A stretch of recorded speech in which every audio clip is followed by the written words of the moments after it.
edition of Inside the Headset. It's week 3, game 3, right on the horizon. I'm on the campus of Oakland High School. I'm with the head coach of the Oakland Patriots, head coach Kevin Creasy. How you doing today, Coach? Doing good, Stuart. Big winner. Put the club and the program on the road. Went over to Texas, 50-48. Please talk about it.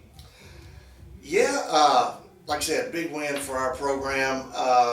Guys had a great trip, treated it like a business trip. Still had a good time though, and was able to go visit some other schools, had some walkthroughs, had a practice Thursday night, ate some good barbecue, and ended up having a good ball game. Like I said, we got behind a couple scores, and our guys kept fighting. That was what was most important, is to see our guys compete. We played a heck of a team. Anna High School is on a 13-game win streak before we showed up into town. Had brand new turf put down just for us to arrive on. Had a great stadium, press box, 2-story, all glass. All that was impressive. But the most impressive part is their coaching staff do a heck of a job. Coach Parr does a good job out there, and have some tremendous players. Did a great job in the weight room in all season. Came back around after winning the state. Had a lot of returners on offense. And, took it right down the field on us there at the beginning of the game, and got our attention real fast. Well, and the game went back and forth, and it could have turned out, if they got the ball, and could have gotten, like you say, maybe 1 or 2 more plays, you could have very easily come out with a loss. Easy. Oh, yeah, no doubt. They're a heck of a ball team, and like I said, they do what they do really well, and gave us plenty of problems, and like I said, tremendous players. They got a great quarterback. Probably one of the top quarterbacks we'll see all year. Got a great supporting cast, a tremendous running back. Mm-hmm. All their linemen were, right around 300 pounds. They passed the eye test. They were a pretty bunch, and like I said, luckily our guys, we kept them busy during pregame. They didn't look over there during stretch lines too much to see how big they were. We were definitely outmatched at several positions, but we had some guys that stepped up and played well, and we had DeJuan Morris out because of an injury, and it was next man up mentality, and you can preach it all you want, but somebody's actually got to do it. Yeah. And, we had some guys that stepped up in his absence, and took his spot on special teams, took his spot on offense. And, like I said, our defense created 3 turnovers. Everybody looks at the score and is just like, well, y'all need to tackle better. Y'all need to cut. At the end of the day, Anna played 16 games last year. They had 13 turnovers in 16 games. So they don't turn the ball over. But against us, they had 3. So our defense did something right, And like I said, those turnovers they end up being the difference in the ball game. Our guys, we went for 2 4 times. We made 4 2-point conversions. That's nice to know for later on, isn't it? We won by 4 points, So if you win by 4 points, that seemed to be the difference in the ball game as well. There were some big points in the ball game that our guys handled the situation well. Mm-hmm. I think having some tough scrimmages in the preseason with Lipscomb Academy, McCauley, going against those guys.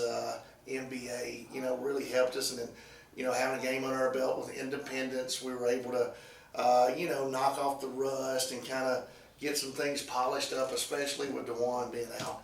And so we still even the trip last year, Kevin, the trip you took last year to Center Grove, that played into Friday night. Yeah, we learned a lot from going to Indianapolis. 4 years ago, I think we went to Jackson, Mississippi. MRA. Next year, we've got it already scheduled for a trip to Kentucky up in your parts. But, we always want an out-of-state opponent. And like I said, we'll never see Anna, Texas again. We're not going to run into them in the playoffs. So, me and Coach Parr, we've already discussed it. This offseason, we're going to talk about what we thought they did well and what we did well. And, what we could improve on, what they can improve on, share some ideas, and like I said, just get overall better at our program, not just as a team, just a program. They got a program down there that they built, and it's really, really impressive. Well, and too, I think that's the first time you've ever been where the band talked a little smack. They know the sport, and that's, and you said it.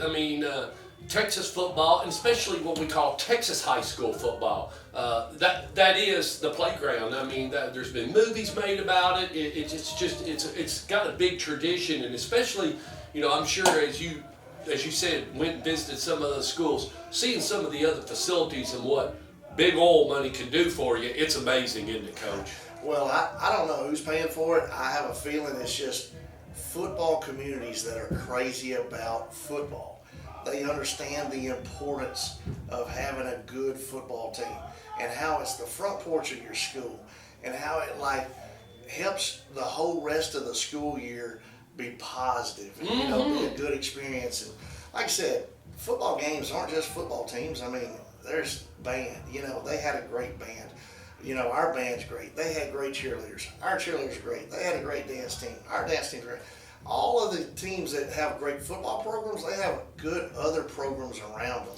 Adjacent. And it's not just Anna. I mean, you go around and you look at Melissa High School, incredible. Allen High School, Google search those stadiums. They're spending $40-50 million on high school stadiums because they know the importance of having a good winning football program and all that comes with it. Well, and two, I'm sure their ACT scores and the success of those students and having a great place. If you're going to invest your money, invest it into what's going to be taken over after you're dead and gone. I mean, so they're just really, it's just a great place.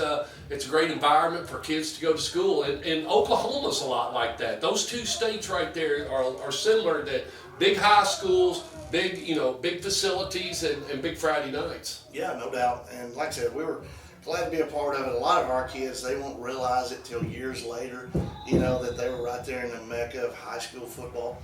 They'll realize it later and they'll have a good memory about it. Well, let's talk about the couple. Let's give some kudos.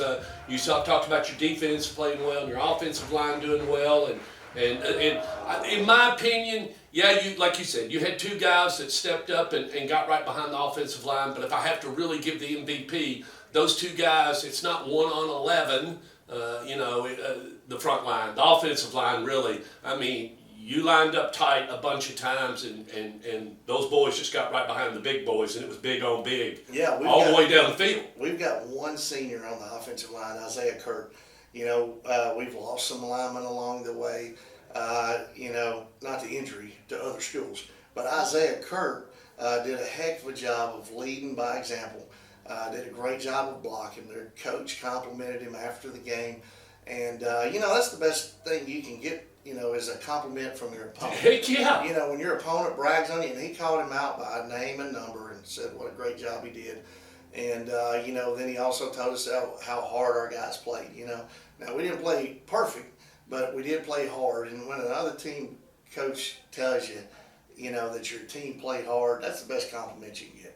Well, enough of that. We closed the chapter on Texas. You're 2-0, and you've got a great opponent coming in here Friday night, the Tomcats from Haywood, and we're coming in here to Ray Hughes. Be the first night to be on the home turf field and everything. Let's talk about Haywood, but 2-0. Yep, 2-0 Haywood. Quarterfinal team last year got beat by the eventual state champs Pearl-Cohn.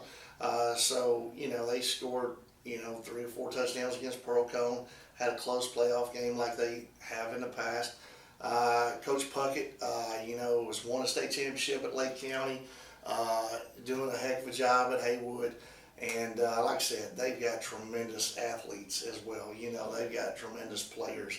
They've got a receiver, it's got several offers. Running back, skill guys have several offers. So they're guys that are going to go play at the next level. And like I said, you expect that when you play Haywood. They've always had tremendous athletes, and they're going to make the long bus ride. But a good test for them. We made it last year, and like I said, after getting our tail kicked in Indianapolis, we went over there and had another long bus ride, and our guys played well. That's when everybody found out about DeJuan Morris. He had 5 touchdowns against them last year, and unfortunately, he's not going to be playing against them this year. So again, T.T. Hill, Craig Tutt. Maybe even some other guys are going to have to step up. Little sophomore had some nice runs. Yeah, exactly.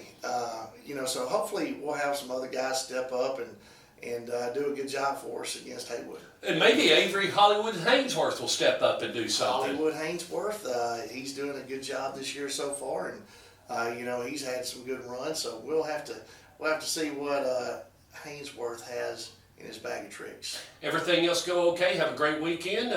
Spend some time off a little bit. Yeah, we labored on Labor Day. We felt like we needed to get right back at it.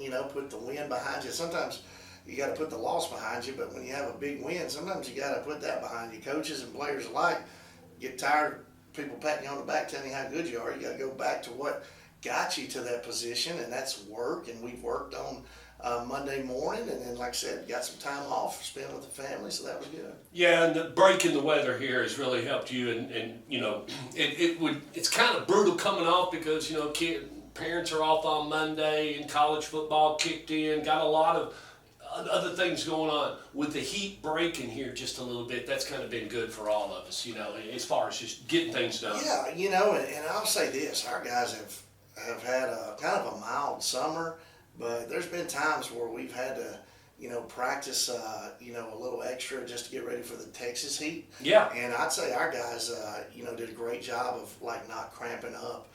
We didn't have a bunch of people that were laid out, cramping up. I thought we did a heck of a job of handling the heat out there. Well, and you and I talked about that. We talked about how much water. We had that discussion. We kind of looked at Google, and we didn't think Google's right. How much water you really need to exercise. I think it's a little off, especially for football. But anyway, Friday night, kids, 7 o'clock is going to be the kickoff right here at Ray Hughes Stadium. Y'all come on out. That's the Haywood Tomcats and the Oakland Patriots.